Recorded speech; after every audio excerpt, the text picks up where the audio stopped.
नमस्कार। आशा करते हैं कि आप सभी अपने अपने घरों में स्वस्थ और मस्त होंगे। तो आज हम एक नया टॉपिक स्टार्ट करते हैं जो है इवैल्यूएशन, मूल्यांकन। मूल्यांकन जो किसी विषय में बालक की उपलब्धियों, उसके व्यवहार परिवर्तन, ज्ञान परिवर्तन को जानने के लिए किया जाता है। मूल्यांकन वह प्रक्रिया है जो निरंतर चलती है, जिसमें विद्यार्थी अपने शिक्षक के द्वारा सिखाई हुई गतिविधियों को सीखता है और शिक्षक उसका मापन करता है, उसके व्यवहार को समझता है और जब मापन और व्यवहार परिवर्तन को एक साथ उसका आकलन किया जाता है, वह प्रक्रिया मूल्यांकन है। मूल्यांकन की प्रक्रिया, जैसा कि आप स्क्रीन पे देख रहे होंगे, मूल्यांकन की प्रक्रिया निर्माणात्मक प्रक्रिया है। निर्माण की प्रक्रिया है जिसमें हम नए ज्ञान का निर्माण करते हैं। मूल्यांकन हम किसी विषय वस्तु की यूटिलिटी, जो उसकी उपयोगिता होती है, के विषय में निर्णय प्रदान करने के लिए क्या उचित है, क्या अनुचित है, के निर्णय लेने के लिए हम इसका प्रयोग करते हैं। मूल्यांकन को परिभाषित करते हुए कहा गया है कि मूल्यांकन इस बात को निश्चित करता है कि विद्यार्थी किस सीमा तक उद्देश्यों को प्राप्त करने में समर्थ हुआ। मूल्यांकन इस बात को निश्चित करता है कि विद्यार्थी किस सीमा तक उद्देश्यों को प्राप्त करने में समर्थ हुए। मीन्स ये कि अध्यापक अपने शिक्षण के दौरान बालक की संपूर्ण गतिविधियों का मापन करता है, संपूर्ण गतिविधियों का आकलन करता है, और जब ये दोनों प्रक्रियाएं एक साथ सम्मिलित होती हैं उसको हम बोल देते हैं मूल्यांकन। अब हम बात कर लेते हैं कि मूल्यांकन हम करते क्यों हैं, उसके उद्देश्य क्या है। हम मूल्यांकन के उद्देश्यों पर चर्चा कर लेते हैं। तो मूल्यांकन हम इसलिए करते हैं कि बच्चों के संपूर्ण विकास को जाना जा सके, उनके जो बालकों का जो संपूर्ण विकास है वो हो सके, के लिए हम मूल्यांकन करते हैं। जैसे अगर हम संपूर्ण विकास की बात करते हैं तो उसमें हम ये देखते हैं कि बालक में जो गुणों का परिवर्तन हुआ है वो और जो उसमें नया नॉलेज अचीव किया है, ठीक, जो नया नॉलेज अचीव किया है उसकी हम बात करते हैं, दोनों का विकास की हम बात करते हैं। सत्य के ज्ञान के लिए मूल्यांकन का जो सेकंड हम उद्देश्य रखते हैं तो सत्य के ज्ञान के लिए कि बालक चीजों की, घटनाओं की, उन सभी की सत्यता की को जान सके, उनकी सच्चाई क्या है उसको समझ सके। मूल्यांकन का उद्देश्य मोटिवेशन के लिए, हम बालकों को मोटिवेट करने के लिए, उनको मोटिवेशन प्रदान करने के लिए भी इवैल्यूएशन करते हैं। जैसे आपने देखा कि क्लास में जब परीक्षाएं होती, परीक्षाओं के बाद का मापन किया जाता है, फिर मापन के बाद जब हम अंक प्रदान करने की प्रक्रिया करते हैं, वो प्रक्रिया और साथ में जब अंक प्रदान किए जाते हैं के बाद 1 महीने, 1 साल या अगर सेमेस्टर परीक्षाएं तो सेमेस्टर जब बालक पढ़ता है के बाद में उसके व्यवहार में भी परिवर्तन होता है, ठीक, जिससे अगर उसके उसमें अच्छे व्यवहारों में परिवर्तन हुआ, अच्छे व्यवहार उसने अचीव किए हैं, तो उसका बालक का स्वयं मोटिवेशन होता है। नेक्स्ट है निदानात्मक परीक्षण के लिए।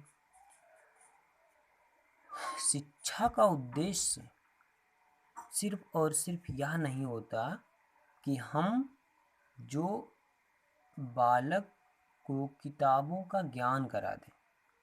शिक्षा का उद्देश्य यह भी है कि उस बालक को ज्ञान सीखने के दौरान जो उसमें कमियां रह जा रही, जो त्रुटियां हैं, उन त्रुटियों को पहचान करके उन त्रुटियों को दूर करना, ठीक, उन त्रुटियों को दूर करने में मदद करना, ये भी मूल्यांकन का एक उद्देश्य है। लक्ष्य निर्धारण के लिए शिक्षा इसलिए ग्रहण करते हैं या इसका एक उद्देश्य यह है कि हम जीवन में लक्ष्यों का निर्धारण कर सकें। मुझे किस क्षेत्र में जाना है, कहाँ पर अपना बिजनेस अचीव करना है, क्या करना है, तो उसका निर्धारण करने के लिए भी मूल्यांकन की आवश्यकता होती है। विद्यार्थियों की पहचान के लिए मीन्स ये कि जो हम क्लास की बात करें तो कक्षा में विभिन्न प्रकार के विद्यार्थी होते हैं, वो गॉड गिफ्टेड भी होते हैं, सामान्य विद्यार्थी भी होते हैं, और कुछ ऐसे भी होते हैं जिनका मानसिक स्तर सामान्य से कम होता है। इन सभी प्रकार के विद्यार्थियों की, उनकी कमियों, उनकी आवश्यकताओं को पहचानना भी मूल्यांकन का उद्देश्य। पाठ्यक्रम संशोधन में के लिए का एक उद्देश्य भी है इवैल्यूएशन।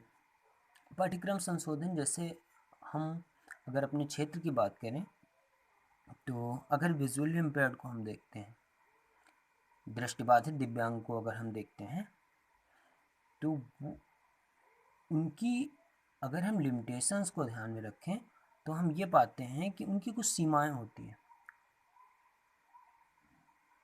हर एक गोल को अचीव करना या फिर उसे उस प्रकार से अचीव करना जैसे एक सामान्य बालक अचीव कर सकता है, मुश्किल है, थोड़ा कठिन होता है। तो इस प्रकार की जो कठिनाइयां हैं उनको पहचान करके, अगर इस प्रकार की कठिनाइयों को पाठ्यक्रम में रखा गया तो उनको पहचान करके उनका संशोधन करना भी मूल्यांकन का उद्देश्य है। अगर अब हम बात कर लें अगर कि मूल्यांकन को अगर शॉर्ट फॉर्म में कहना चाहें तो इवैल्यूएशन, एक हमने पहले कहा कि वो निर्माणात्मक प्रक्रिया है, तो जो इवैल्यूएशन है वो इक्वल है किसके, क्वांटिटी और क्वालिटी। मीन्स ये जो मूल्यांकन है, मूल्यांकन में हम बालक की क्वांटिटी,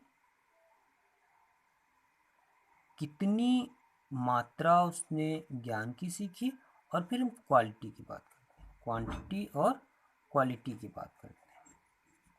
तो इवैल्यूएशन में हम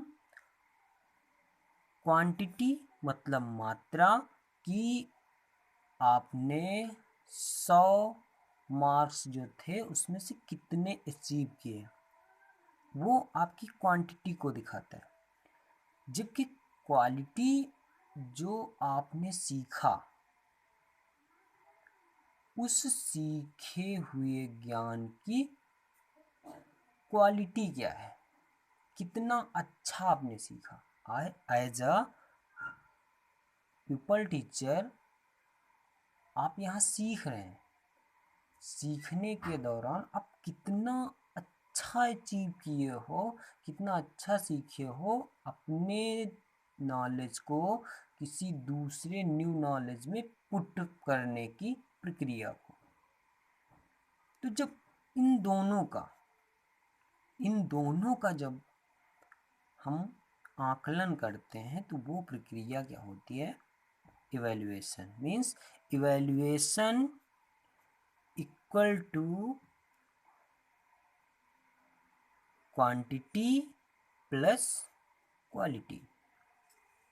अब हम बात कर लेते हैं types of evaluation. Types of evaluation, मूल्यांकन के प्रकार। अगर हम टाइप्स ऑफ इवैल्यूएशन की बात करें तो मेनली हम 2 टाइप्स देखते हैं, एक formative evaluation, second one summative evaluation. Formative जिसको हम हिंदी में बोलते हैं संरचनात्मक मूल्यांकन, और समेटिव इवैल्यूएशन जिसको हम हिंदी में बोलते हैं योगात्मक मूल्यांकन। संरचनात्मक मूल्यांकन, इसको हम शॉर्ट फॉर्म में देख लेते हैं। जो हमारा संरचनात्मक मूल्यांकन होता है वो टीचर मेड होता है। मतलब संरचनात्मक मूल्यांकन का निर्माण जो होता है उसे अध्यापक करते हैं। जैसे शिक्षक ने पढ़ाने के दौरान आपका टेस्ट ले लिया, कोई क्वेश्चन पूछ लिया, तो ये जो मूल्यांकन के तरीके हैं, आपके व्यवहार को देख रहा है कक्षा के दौरान, ये सारे के सारे तरीके आपके फॉर्मेटिव इवैल्यूएशन। जबकि summative evaluation means semester and.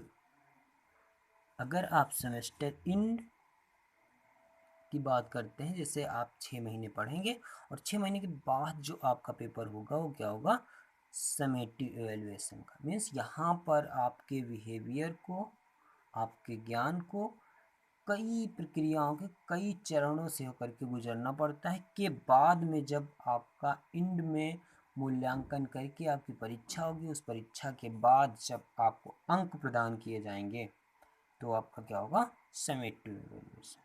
Means यहाँ पर आप एक स्क्रीन पर देख रहे होंगे कि जो समेटिव इवैल्यूएशन होते हैं वो क्या होते हैं, पूर्व निर्मित होते हैं। मतलब इनका टाइम फिक्स होता है कि 6 महीने पढ़ने के बाद पेपर होना ही है।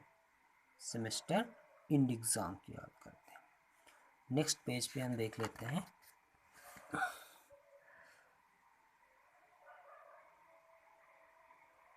Steps of evaluation. मूल्यांकन की जो प्रक्रिया होती है उसको हम किस प्रकार से करते हैं, उसके लिए हम कौन कौन से सोपान को चरणबद्ध तरीके से अपनाते हैं। फर्स्ट तो हम उद्देश्यों का निर्धारण। कई बार चर्चा हुई इस बिंदु पर कि उद्देश्य क्या होते हैं।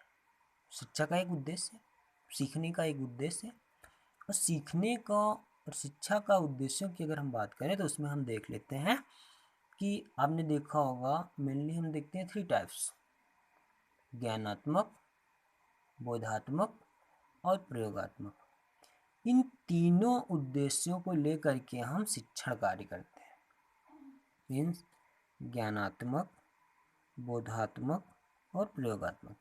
3 उद्देश्यों को लेकर के कि बालक को क्या ज्ञान हुआ, क्या उसको बोध स्तर हुआ, और उसने जो सीखा, जो उसको बोध स्तर हुआ, उसका वह अपने भविष्य में कैसे प्रयोग कर पाएगा के बारे में। उद्देश्यों का निर्धारण, फर्स्ट स्टेप में हम क्या कर देते हैं इवैल्यूएशन में, उद्देश्यों का निर्धारण। अधिगम क्रियाओं का आयोजन, जब उद्देश्यों का निर्धारण हो जाता है कि हम ज्ञानात्मक स्तर के उद्देश्य करेंगे, बोधात्मक स्तर के उद्देश्यों का करेंगे, और या फिर हम क्या करेंगे प्रयोगात्मक स्तर के। अधिगम क्रियाओं नेक्स्ट में फिर उन्हीं जो हम उद्देश्यों को लेकर के चलते हैं, उन उद्देश्यों के लिए हम अधिगम क्रियाओं का आयोजन करते हैं। हम सोसाइटी में सीखते हैं, अपने से बड़ों से सीखते हैं, जो सीनियर सिटीजन्स हैं उनसे सीखते हैं, टीचर्स से सीखते हैं, पीयर ग्रुप से सीखते हैं। ये विभिन्न प्रकार की चीज़ें हम जो उनका आयोजन हो रहा है इसलिए कि हम लर्निंग कर सके। लर्निंग मीन्स ये कि जो व्यवहार है, विश्वास है, उसमें परिवर्तन होना, ठीक, वो परिवर्तन हो सके। नेक्स्ट में जब हम उद्देश्य निर्धारित कर लेते हैं, अधिगम क्रियाओं का आयोजन करने के दौरान हम लर्निंग करवाते हैं, के बाद हम उन चीज़ों का मूल्यांकन कर लेते हैं, उनको अंक प्रदान करना, उनके गुणों को पहचानना, इन सारी क्रियाओं को करके हम किसी बालक का मूल्यांकन कर लेते हैं।